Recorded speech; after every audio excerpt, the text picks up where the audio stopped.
GXK, Why Godzilla Evolved, and Godzilla as a Whole Feels Out of Place, by Ed Derrick on Monsterverse Reddit. Discussion. Like I said, this is the sequel to my previous Godzilla vs. Kong post. This time, I'll focus solely on Godzilla's role in GXK and why it feels so out of place in the movie. The first problem with him, as I also mentioned in all the previous breakdown/essay, is that his storyline doesn't tie to Kong's until the last few minutes of the runtime. Nothing Godzilla does before the Egypt scene affects Kong in any way, and one of those things doesn't affect him at all. At all. The Rome fight. First time we see our favorite radioactive dinosaur in the movie is him waking up to do his duty as the king of the monsters. Kick Kaiju's ass. He heads to Rome to fight Celia and wins easily. Then later, we find out he went to sleep in the Colosseum. Don't get me wrong, I like giant monster doing giant monster stuff, but I also like it when they have an impact in the movie's plot. And in this case, there just isn't any impact. Nothing Godzilla does in his first scene has any consequences.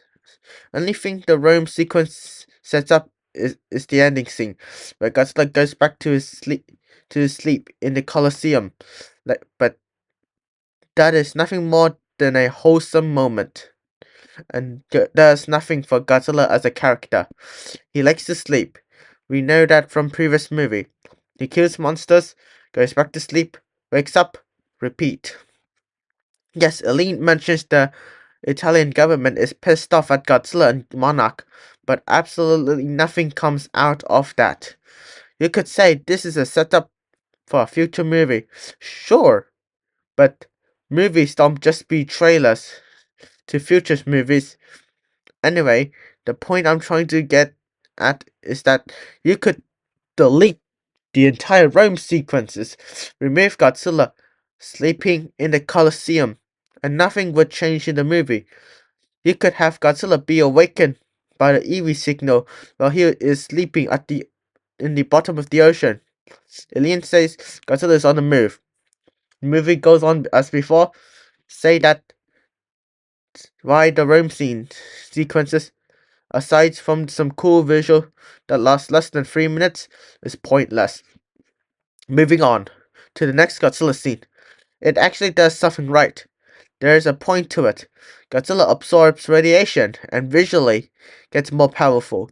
Now he is glowing blue all over and can use the atomic pulse at will. But at the same time, this doesn't affect the humans or Kongs at all. The human acknowledges it. He's definitely charging for something. And that's it. No consequence for it. Fran doesn't get angry at Godzilla for destroying a nuclear power plant and most likely causing a blackout in some cities or cities in the countries.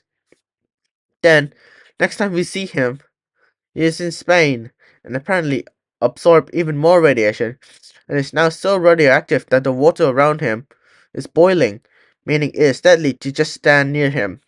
Oh yeah, also he's heading north to Tiamat. Once again, no consequence. We don't see the humans being affected by Godzilla and his radiation. We don't see the public perception of him becoming negative, and that doesn't affect the human plot or Kong plot at all.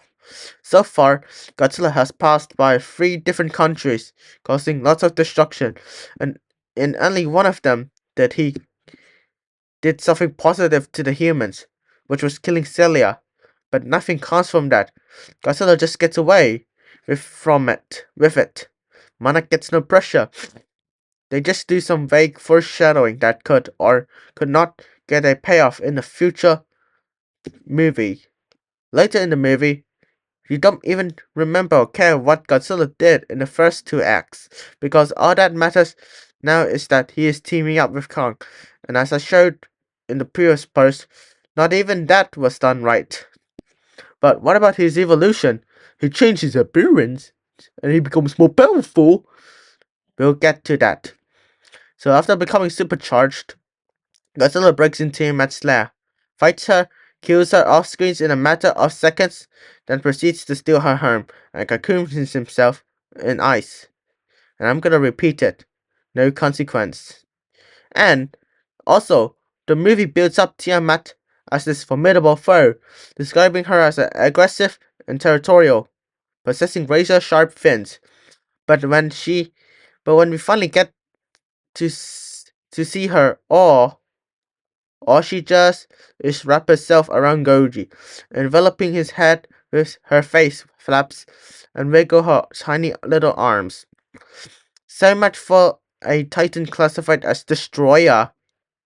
Her razor-sharp fins don't draw a single drop of blood. Why did the movie gas her up as she was gonna be so weak? Why didn't Monarch just said, yeah, she won't stand a chance against him? And he could say, oh, it's because Godzilla is supercharged. That's why he beats her easily. But we don't see him using the powers he's got from being supercharged. He doesn't use the atomic pulse. He doesn't make the water around him boil to hurt Tiamat. Which makes all the charging feels pointless, because he just does what he always did before. Gets close to the enemy, use the atomic breath, the end. Movie tries to elevate Tiamat, doesn't pay off. Tries to elevate Godzilla's supercharged form, doesn't pay off either. Later on, he finally rises up in his brand new evolved form. Skinnier, spikier, pink, yet nothing he does with this form feels unique to it. Nothing he does feels like he's only capable of doing because of this new form. You could have him in his default mode for the rest of the movie, and I wouldn't find anything wrong with it. He got more agile. He can run faster now. Can he though? Because in the Rome battle, which is his default form, he could already hold ass. The character says he changed.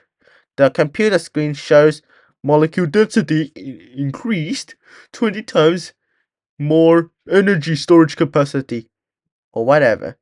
But it's all just word salad. Doesn't mean anything.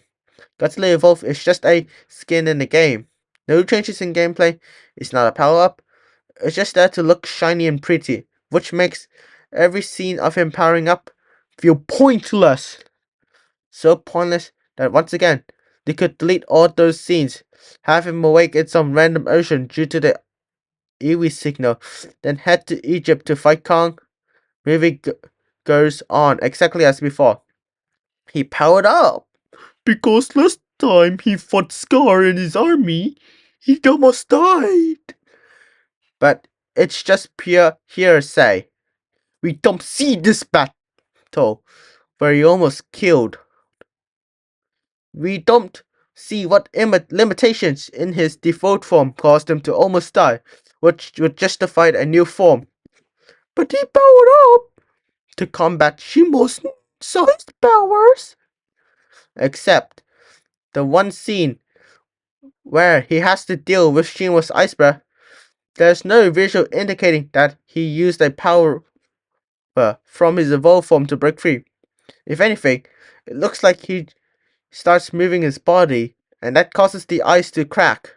Yes, there is a little charge up sound, but lack of visuals just makes the scene confusing. Not to mention, Martha had to intervene and give him a little help, which just brings the evolved form down even further. And that's it. There's just one scene that hints at the utility for the evolved form, and it is done poorly. Another problem is how rushed the scenes where he attacks cities are.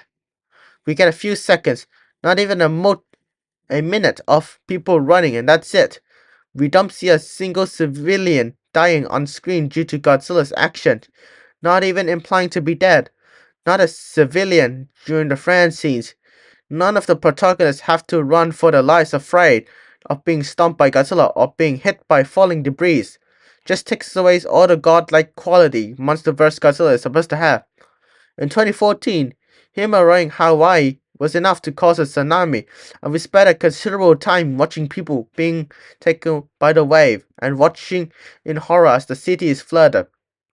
The soldiers during the halo jump, have to avoid not colliding with him as they go down.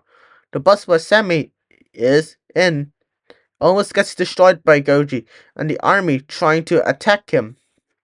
In King of the Monsters, Godzilla's tails throws the osprey while protagonists are like it's nothing. Mark and the G-Team soldiers have to be careful not to be crushed while Godzilla fights Ghidorah. In GVK, Bernie is almost vaporized by the atomic breath during the apex attack scene. Nathan almost crashes the heave into Godzilla. In all of his previous movie, he always directly affected civilians and protagonists in some ways. But in GXK, he just walks by. That's it. Godzilla just doesn't belong in this movie. His journey to power up is just for cool visuals. He doesn't affect the human plot or the Kong plot. He doesn't go through anything resembling a character development, doesn't have to make choices. His actions have no consequence. There is no subplot where Italy, France, and Spain turn against him and Monarch. It's obvious by now this was supposed to be a solo King Kong movie that Godzilla just got shoved into because they didn't have faith a solo Kong movie would do well. How would I fix it? Well, honestly, by just removing Godzilla altogether and just have it be a Kong movie. This would have given a lot of screen time that would be dedicated to further develop Kong and the humans. But if I were to keep him, well, first off, show his current form is becoming obsolete to justify the need for the evolution. Have him struggle against Celia and Tiamat. Remove his weird running and jumping throughout Rome. Have him have something more similar to King of the Monsters or Godzilla 2014. Have a flashback to the Titan War where we see Scar was able to overwhelm him by being much more agile. Show him running out of energy for the atomic breath. Second, add more consequences and ramifications to his scenes, which would probably require the interventions of a whole subplot that eventually ties together with Kong. For the Rome scene, I would have Ciliad infect Godzilla with some sort of poison or bacteria, justifying him sleeping in the Colosseum instead of going back to the ocean as he always does. He won the fight, but is now so sick to the point where he just has to drop down right there instead of going home. Imagine him walking around like he is drunk, maybe even vomiting. Just make him look sick and weaken. Then, when he detects the EV signal, we go into his mind and see that he is basically having a Vietnam flashback. He acts distressed, his eyes wide open. He shakes his head. Basically, a realistic depiction of a panic attack on a giant monster. Because right now, not only is he sick, he also has to face a threat that traumatized him because it almost killed him. Third, show his impact on human lives. More ground level perspective shots. More implications of the death toll. Show leaders of countries calls in with Monarch, angry at them, and threatening retaliation. Have a scene where the United Nations takes a hold of Monarch and starts creating a strategy to attack and push him out of populated areas. Show rumors spreading across social media that Godzilla could be turning against humanity. Maybe a hint the oxygen destroyer could be used again. In the Tiamat scene, like I said, have him struggle. Make the fight last longer. Make Godzilla bleed using her fins. Make him use an atomic pulse, forcing her to let him go. Then, when he evolves, have him be fully healed up from Celia's poison and Tiamat's cuts. Make him run faster, jump around, and do all sorts of crazy maneuvers his previous body would allow. Show his atomic breath having a longer range, or a faster charging speed. Only thing he should struggle against is Shimo, but even then, he should have some scenes where he kicks her ass. And also, he must use his Famo Geyser and Elbow Blades. Otherwise, what's the point of them? And I think that's pretty much it. I could go into more details on how to fix this side of the story, but that would make the post far too long. So thanks for reading.